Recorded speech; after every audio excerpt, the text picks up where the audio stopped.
Kireka opposition.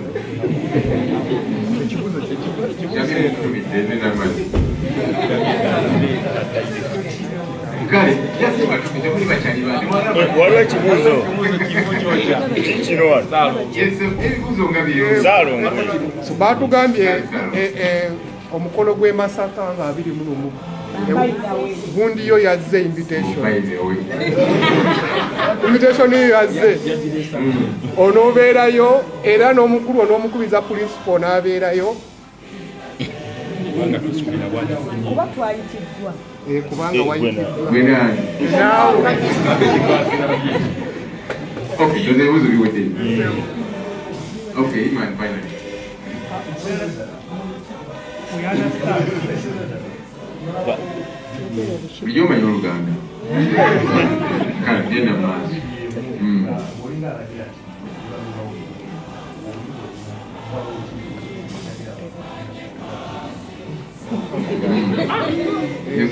We understand that on the same budget that was passed in Parliament, our position Mwinam said is on the budget. But mwazizo kugenda okusoma budget. Sente nazo mugenda kuzizisa budget. Budget yaisibwa mu kyanga. Anna.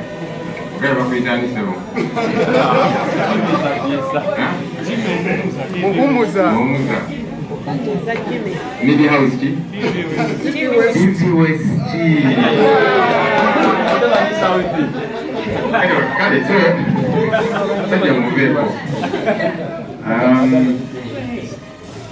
Okay.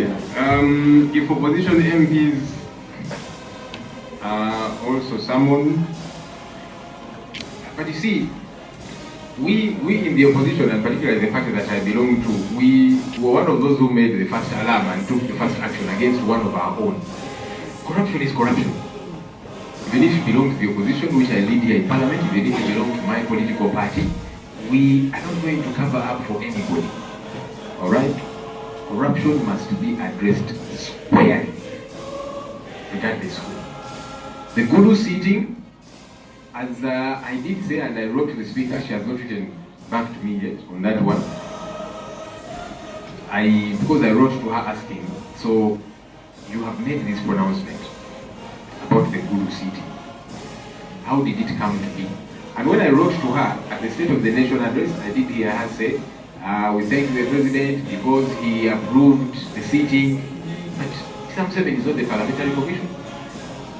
There is such a thing as the different arms of government which are meant to operate independently. There's such a thing as the doctrine of separation of powers. Okay, let's imagine he approved. Does he? Are you then saying that he's the one who decides for Parliament? Because the Commission is meant to sit regarding these matters. They have a financial implication. Maybe those are some of the quiet, clandestine Commission meetings that have sat where some of us are not. And we are. The Honorable Veronica's signature, I think I did communicate about that. Firstly, you cannot withdraw a signature on such essential motion. But number two, I think it's important that we are honest as leaders, because the meeting that I chaired was the meeting of the Shadow Cabinet. The Honorable Veronica is not a member of the Shadow Cabinet, has never been. So she has never attended any of our meetings because she's not a member. That meeting, she didn't attend it because she's not a member. So how can she say that I invited her for a meeting and hoodwinked her to sign essential motion? Let's be serious, as leaders. You know, people consider MPs to be at a certain level. Let's not water ourselves down. The motion that is being signed had the title clearly, essential motion for the commissioners. So how do you say you sign it as attendance list for a meeting which you don't belong to? For a meeting which you did not even attend, because you're not a member of that meeting. So she was not here for that meeting. So where did she find the register to sign as a member? You know, there's a lot that's happening. Members are being intimidated from signing. Those who are signing, messages are sent to them, threatening them, intimidating them, and that kind of thing. Now you want to be going on a trip again.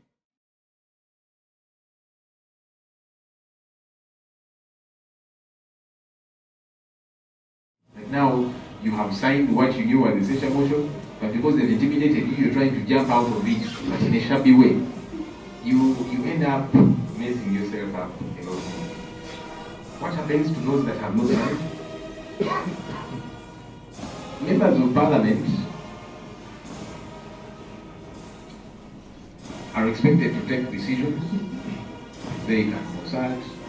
There gets to be guidance and so on and so forth. But ultimately, you take a decision which is good for you and the people that you represent.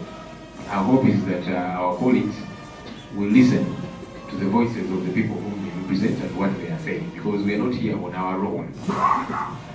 That's very important. That at the back of what we do, the people that we represent should be at the forefront. As a function, I have spoken about this. I have not seen an invitation yet. I saw somebody in the media saying that they will bring invitations to my office. I have not found them there. But as I said, if I eventually get the invitation, we as NUP made it very clear. The Honorable Mpuga no longer represents our interests on the commission. The neck that sat to approve for him to be a commissioner is the same neck that sat and passed a vote of no confidence against him. And so we made it very clear that if he chooses to remain on the commission, he's there on his own, not representing our interests. So that's why we cannot go to a function where he is apparently thanking God for being a commissioner, and maybe he's just thanking God for the 500 million and other things. I don't know. But that's why we cannot participate in that function, because we don't want to confuse the people out there. They are saying, wait, this is a problematic issue. And this is no longer an issue of NUP. Members of Parliament are signing a censure motion, many of whom actually belong to the NRM. So it's a question of impropriety, of corruption, of an irregularity that happened. And so we don't want to mix ourselves with such irregularities.